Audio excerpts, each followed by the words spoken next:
Kelin bilan kuyov janjallashibdi. Kuyov bola ayolini uribdi. Bu gapni eshitib G'ayrat aka xafa bo'ldi. Axir nega uradi ayol kishini? Erkak kishi ham ayoliga qo'l ko'taradimi? Mayli qo'y onasi, biz sabr qilaylik, bir gapdan qolaylik, o'rniga tushib ketadi.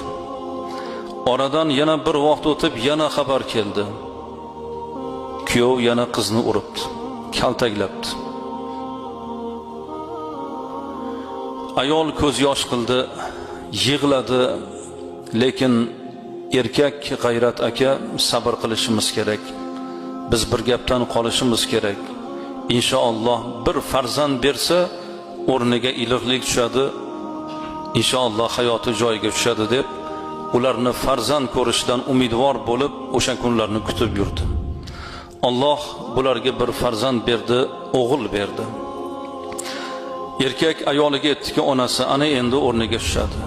Farzand bularni bir-biriga mehrli qiladi. Yo'q, unday bo'lmadi. Ko'p o'tmasdan farzand tuqqan ayolni yana erkak kaltaklabdi, uribdi, qo'l ko'taribdi. Bu gaplarni eshitib onasi yig'ladi, G'ayrat aka esa yerga qarab boshini changallab qoldi. Endi nima bo'ldi? Endi nima qilaman? Oradan kunlar o'tdi. Alloh taolo bu eri xotinga yana bir farzand berdi, o'g'il berdi. 2 o'g'illi bo'ldi. Lekin qalbida yana hali hamon umidi bor edi.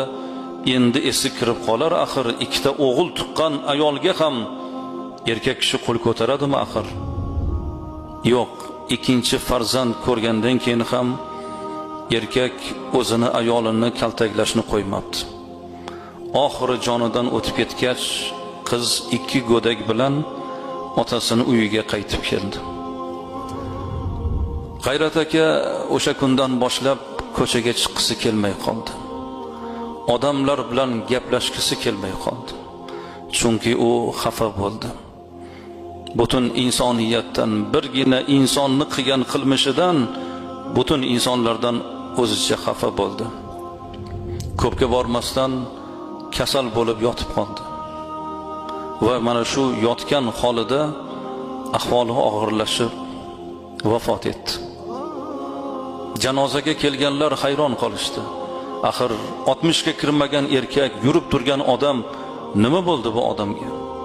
Ha azizlar, ayol farzandini tashvishini yig'i bilan ko'zidan chiqarib yuborardi, lekin erkak ota bolasini tashvishini ichiga yutib otani ichi tomon bo'lib bo'lgan edi.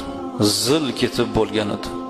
Bolasining tashvishiga chidolmagan ota dunyodan o'tdi.